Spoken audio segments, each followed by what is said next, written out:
Tunawasalimu ndani ya jina la Yesu Kristo. Shalom, shalom. Shalom, shalom. Mungu ashukuriwe. Tunanezerewe. Tunayo furaha. Abinyuma bakumva. Wanyuma unasikia? Ngine mkorana. Nawazia hii kipaza sauti haifike. Tubaramukije muziki. Tunawasalimu ndani ya jina la Yesu Kristo. Mwishi. Nafurahia kuona na nyinyi mnafurahi. Ndoja kuvaa mwishime kandi nabonye byishimo mbere. Tena mfurahi na ijapokuwa nimeona mnayo furaha. Imana ishimwe mizina rya Yesu. Mungu ashukuriwe ndani ya jina la Yesu Kristo. Bavuga tusome ibyanditswe byera. Simame tusome maandiko matakatifu. Petero ya kabiri igice. Petero ya pili igice cya mbere. Sura ya kwanza. Murongo wa 5. Mstari wake wa 5. Turamanuka tugeze ku murongo wa 7. Nangwa se ku 8. Yani mstari wa 8. Niba mwabonye ni Petero ya kabiri. Walioona Petero wa pili. Igice ni cya mbere. Sura yake ya kwanza. Ndasoma mu izina rya Yesu Kristo umurongo wa 5. Amen. Ibyo bari byo bituma mugira umwete wose kwizera mukongereho ingeso nziza.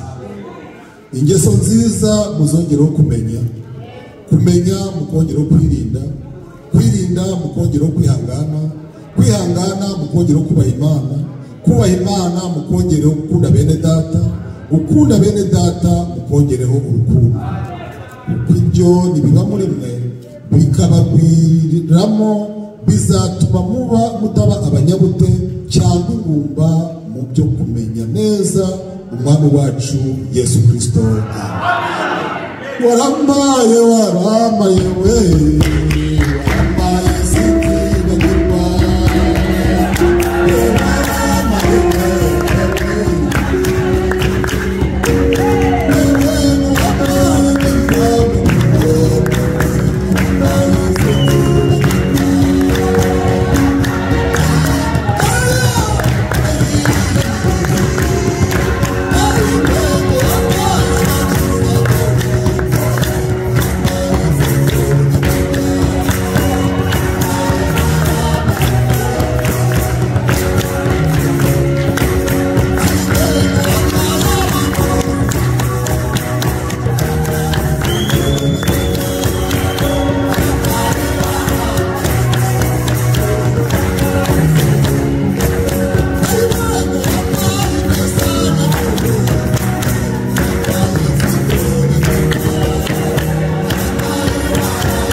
Uri Imana yo kubyinirwa, uri Imana yo gushyirwa hejuru, uri Imana yo gukomerwa amashyi, uri Imana yo kubagirirwa ibintu. Izina ryawe ni Yesu Kristo. Turakunamiye wa Mana we. Bisobanura ngo twe turi bagufi ariko weho uri muremure. Tuzanye intege nke zacu tugize ngo tuguranire. Tuzanye intege nke weho uduhereza imbaraga. Tuzanye amaganya uduhereza ibyishimo. Tuzanye gucika intege utuzize imbaraga.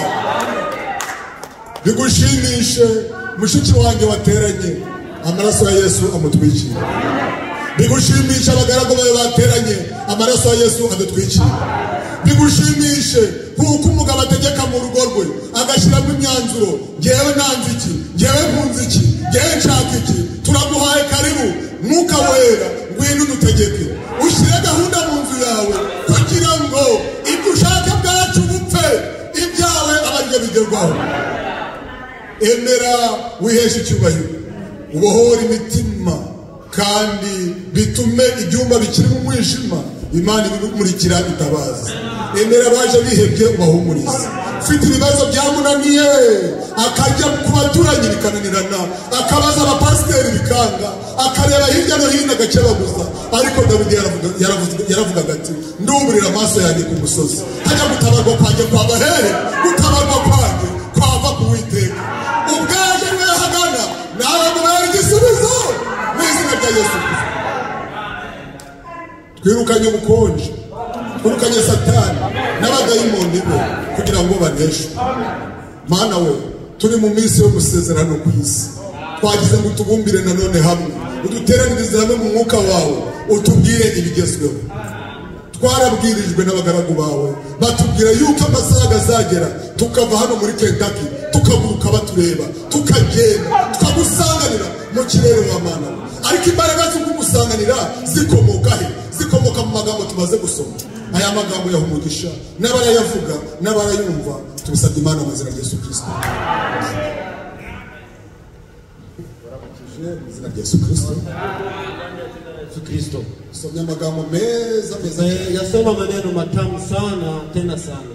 Nuwashaka yagarukira. Na anayependa anaweza kurudia hapa. Jabari byo bituma mugira umwenge. Ile ikuwe inaacha kunakuwa na bidii. Izera mukongere. Imani muongezee. Nkuko nabivuze umunsi wese. Nilivyosema siku ya jana. Umuntu wese urukumva yaja kwisaidia. Ambaye ataweza kwenda kujisaidia. Mwaye uburenganzira nagende mu bintu. Mupatia ruhusa aende kujisaidia. Ariko umuntu urasohoka tukuvuga amagambo y'Imana. Wengine ambaye atatoka baadaye araba atubabaje. Ahubwo ntabwo ari twe gusa araba babaje n'umwuka we. Mwaye uburenganzira mu karirimbo ka Frere gatoya uragize ibyawe asigaye twumve amagambo y'Imana. Tusikie pamoja neno la Mungu.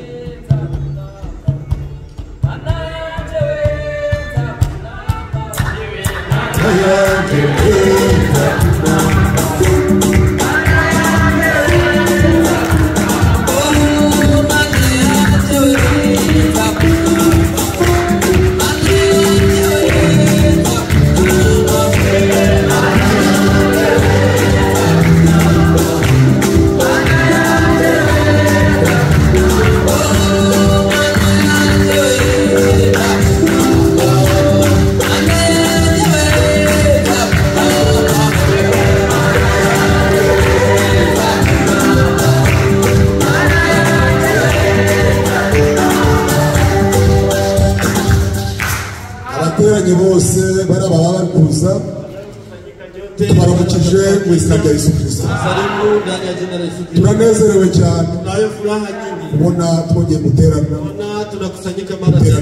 imbere y'Imana ishobora byose. Uwiteka dushoboye guterana nahabwa icyubahiro mu izina rya Yesu Kristo. Dushimiye ishimwe rikomeye, dushimiye dufatanyije na mushiki wacu ishimwe rikomeye. Uvuze ngo naje nziye alikuja yeye bila mwana igihande cye. Na kuna watu ambao walikuja na upande mmoja, yeye alikuja na upande wote. Mudukomereze, bani mudufashirize. Data mushiki wanjye, nanjye ndavuga wahisemo neza, wahisemo umugabane utazaba, wahisemo ubugingo, wahisemo ibitera imbaraga. Mani umugisha mu izina rya Yesu Kristo. Hari umuntu wavuze ngo na mtu ambaye wahi kusema ngende abafrenda byanga mimi ya wandugu nta ubyanga ahubwo Imana niyo yakwanze. Ukatare bali Mungu alikukataa. Wigeze umuntu ubona baguriye imodoka akavuga niwahi kuona mtu ambao wacana kwigendera mu akataka mimi utaenda kwa kinga. Hari umuntu wabona ari mu nzu za ruwaje, na kuna mtu ambaye anaweza anakuwa anapangisha nyumba bakamubwira ngo bamuhaye inzu we batazamurisha akaya bure ina hata kulipisha kwa ikatara. Gariwe Imana yakwanze. Amekatara Mungu, bali Mungu ndio mwenye amekatara. Wenye Mungu alijua, abimana yamenye, wale ambao walijulikana mbele ya abimana yatoranije, wale ambao Mungu alichagua. No kuvuga ngo ni kusema yabahaye mu bwiza bwawe, aliwapatia utukufu wake. Twabwumvishije ejo isicha siku ya jana, Imana Mungu yatangiye kuduteraniriza hamwe, alianza kutusanyisha mahali pamoja. Hari abantu bagira ngo guteranira hamwe ngo kwitwa umufurere. Kuna watu ambao wanawazia wanafikiri kukusanyika pamoja, n'abandi bakagira ngo guteranira hamwe no gusokoza umusatsi no kubyina no kwisiga amavuta ngo nibyo byakujyana mu ijuru. Zaburi 50 mu nteranirize abantu bari abo nasezeranye nabo igitabo zabihu. Frere Frankat, Imana iri guteranya abafrere igateranya abasere ngo none nagira no kubona no muyerekwa ngo mbona hariho n'imyanya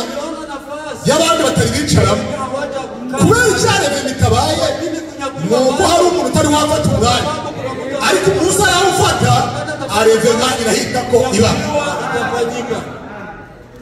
ejo twabibonye magambo meza twaganiriye hajya ni bande bari bahari bari muri yo bari babimugisha mu izina rya Yesu Kristo vraiment byatunejeje cyane kumva ko Imana mbere yuko iduhereza ibyayo mbere yuko Imana idukoresha icyambere Imana yakwemeza ko muri kugendana barisha kwamba mnaenda pamoja sijora ni kweli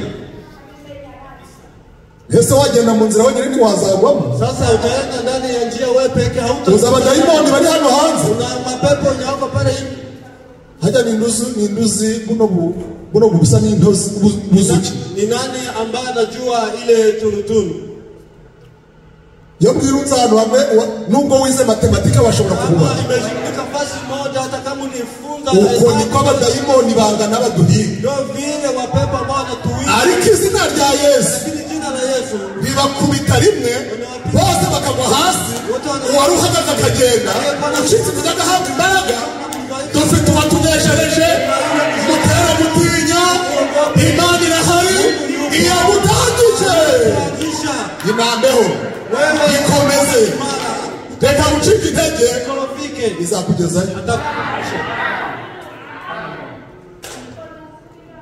icya kabiri rero iraza ya Mana yimaze gukwereka ko kugendana nayo igutandukanye n'abakobwa bo mu karitsiye katikati ya wasichana wa Mungu wako kuri ibintu byambaye mugeze kubirengera mavazi yake jinsi nafika kwenye miguu aba ni Abanyafrika na abanyacyaro abo ni Imana ishaka ntabwo Imana ishaka bambaye ubusa ikagutandukanya n'abagabo bo mu karitsiye tisha na wanaume wa mji wako nakunze mugaragu w'Imana Frere Berkimas mtumishi wa Mungu Berkimas ari kuvuga alisema hajya gutekereza ko twebwe tutanywa byeri ngo zijye mu nda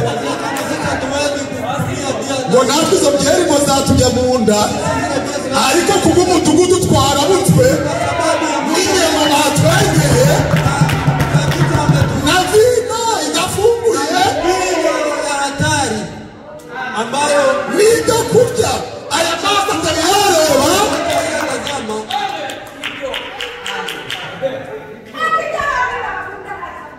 ibyo ngo nibyo Imana yabikira abayikunda ngo natwe tubyitegereje twanga byeri za hano twanga byose bya hano turavuga ngo tuzaba kwa ziriya iyo Mana nishimwe yaduteguriye ibyiza bene data kugira ngo ubone ubwiza bw'Imana Imana yagutandukanye hamwe n'abantu umusore ushaka kuzura imbaraga n'umufure ushaka Imana imukoreshe iramanza imutandukanye n'abandi bagabo waba ukibeshya ikagukoresha ugafata umugore wawe na kamata mke wako urabona kandi ubibwira abakozi kama unaambia watumishi urajya iwanyu utaenda kwenu kubita amajido nijoro piga teke usiku urabivuga utaisema oya mutwara hapana ntabwo wazahabwa izo mbaraga hautapewa zile nguvu mbere ubikora nijoro ukabuza umugore wawe kubivuga ariko Samweli arabyitegereza arabireba muri mutima araruhira n'Imana idahishwa ireba hiherereye no hirya y'inyanja iri munsi y'inyanja Imana irabireba iyo Mana nishimwe iyi Mana ishaka kuguha imbaraga no kuguhereza ubwiza bwayo igutandukanye n'abandi bagabo tofautisha na wengine wanaume Yesu aracyakunda itabi kama ungali unapenda tumbaku Imana izagukoresha ryari Mungu atakutumia lini ibyo byari byejo bikatubwira kwa siku ya jana acha tu noneho hanyuma kwa mwisho sasa ibyo imaze gutandukanya n'abakobwa gutandukanyije n'abagore bandi bagore abandi bagabo maze ako kanya ile wakati iguhereza ubwiza anakupatia ariko se yabuguhite ukamanya kugurisha mu gitare bila kukuweka ndani ya mwamba bisabye imanzi guhisha mu busate bw'igitare numara kwibera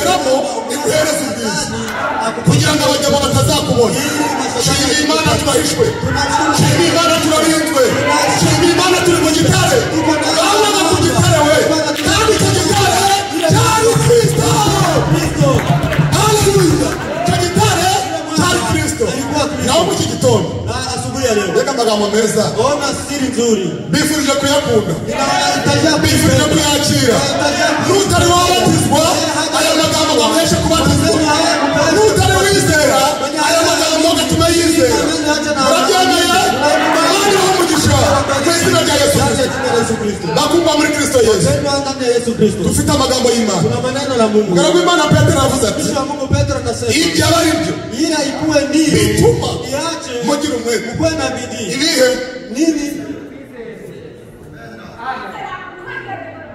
ibyo aba ari byo bituma mugira umwete.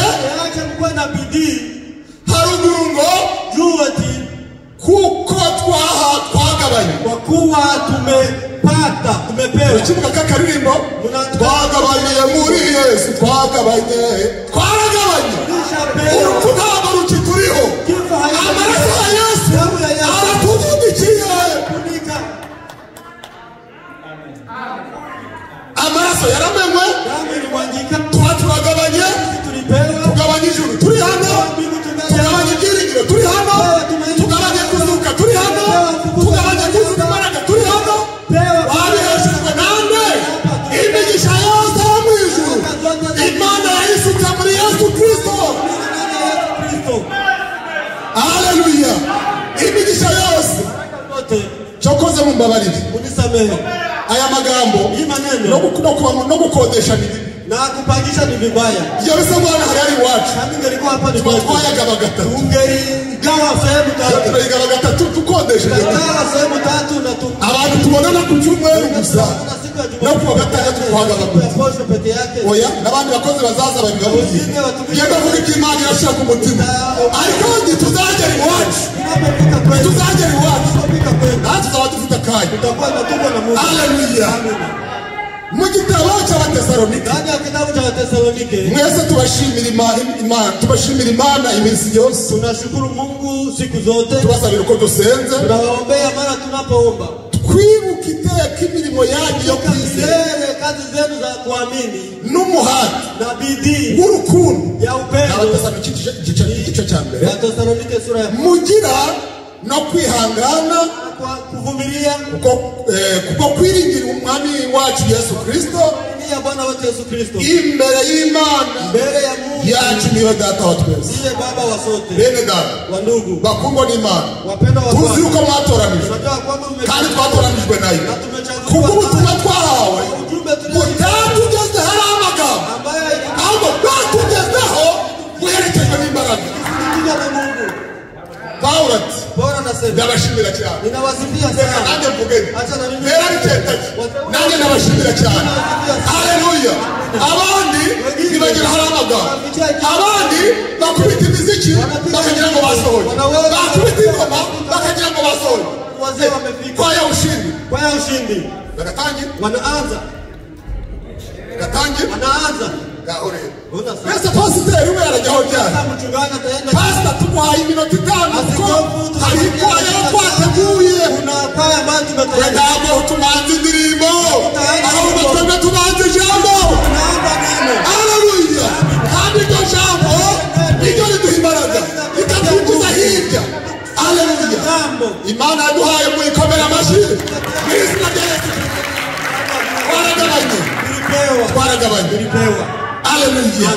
Pawulo ati ndabashimira Abatesalonike. Paulo anasema na wasifia Watesalonike, kama magambo atarageze hari amagambo ahubwo mesaje yabagezeho ahubwo iherekezwa n'imbaraga biva mu magambo ahubwo bijya mu bikorwa. Mu gitabo cya Yakobo, kwa kitabu cha Yakobo haravuze inasema umuntu wese wumva amagambo y'Imana, mtu yeyote anayesikia maneno ya Mungu ntayakore bila kutenda, ahwanye n'umuntu ureba sawa na mtu ambaye anajionea ndani ya kioo kandi wera kwa muda kitambo, wajya ngo nsagute anajisahau nilikuwa nafanana aje, kubera yirebye sababu alijitazama ariko bisigara aho, ilibakia mahali pale. ariko umva amagambo y'Imana, maana sikia maneno ya Mungu, Imana imuhereza umugisha. Mungu akubariki. arakomeza ati, aliendelea, mwaba icyitegererezo, mlikuwa kielelezo, murongo wa karindwi, mstari wa 7, cy'abizera bose waaminifu bari wote Makedonia wenye wanakaa no Makedonia na Akaya. Nikubyimba mwa frere, Unasikia wandugu, abarabuhana wale wa pembeni, munyereka ko mukubyumva, mnionyesha kama mnasikia. mwaba icyitegererezo, Kuwa kielelezo cy'abantu biriya n'iriya, watu wa ngama ya huku na huku, mwaba icyitegererezo. mlikuwa mfano. Ijambo ry'Imana Neno la Mungu iyo byumvishe bigahera mu magambo ntabwo bizera imbuto, haitakomaa ariko matunda. byumva bikajya mu bikorwa Hakuna china haina kwa bizera matendo, imbuto nyinshi. takomaa matunda mazuri. ndaganiriza abera b'Imana, Na wazungumza wateule amagambo ari kuvuga ngo maneno inayosema itorero rishitse kanisa kamilifu ari ryo mugeni wa Yesu Kristo, sio bibi harusi wa Yesu Kristo. kugira ngo umenye niba uzazamurwa niba uzasigara, Utanyakuliwa bali utabakia. umenye niba uzasigara cyangwa umenye niba uzajya, Kama utabakia au utanyakuliwa. umenye niba warakurikiye nyogokuru wawe namba nyoko namba so namba abana bawe, au watoto wako, kubera kwa kuwa igihagararo msimamo bakibirwa n'iki. inajulikana namna gani. Igihagararo cy'umuntu Msimamo wa turagenda mtu, buhoro. Igihagararo cy'umuntu msimamo wa igihagararo mtu nyine. ni msimamo kabisa. Esau yari afite ukuntu ahagaze imbere ya Esau se, alikuwa na msimamo mbele ya babaye. kandi na Yakobo yari afite ukuntu ahagaze. Yakobo naye alikuwa na msimamo wake. Guhagarara neza kwa Yakobo kwamuhesheje Kama umugisha, vizuri kwa Yakobo, guhagarara neza kwa Esau kwamuhaye umuvumo. vibaya ya Esau. Ndabwira abana b'Imana ngo igihagararo cy'itorero Msimamo cya Yesu Kristo, Yesu Kristo umugeni urazamuka. ni bibi harusi ambaye atanyakuliwa. Frere Branham akavuga, Ndugu Branham anasema igitanda aho gihengamiye kwenye muti inapegamia, aho ngaho niho kizajya. ndio kwenye Mwabyumvishije? inaanguka. Aho gihengamiye, Kwenye muti inapegamia. Frere ko wahengamiye, Ndugu, mbona unapegema? none se nyine Sasa wose wagaruka. surudie. Oya, Hapana. ibyo abafurere mukubona bigoye. Ndugu, naona vinachosha. Uzabayo Frere, Taanguka kule ndugu. uzabayo mushiki wanjye, Taanguka kule dada. kubera aho igiti gihengamiye kandi ho kizagwa. Ariko nongera mbwira abantu hahirwa bahagaze mu ijambo ry'Imana, hahirwa bahagaze muri Yesu. Imana iramugisha Yesu Kristo. Mungu awabariki ndani ya jina la Yesu Kristo. None se bigenda bite? Sasa inafanyikaje? Igihagararo Msimamo, muri gihabwa na fondasiyo. mtu anapewa msimamo na msingi. Hajya ugeze ubona inzu Uliwahi itagira kuona nyumba fondasiyo, ambayo haina msingi?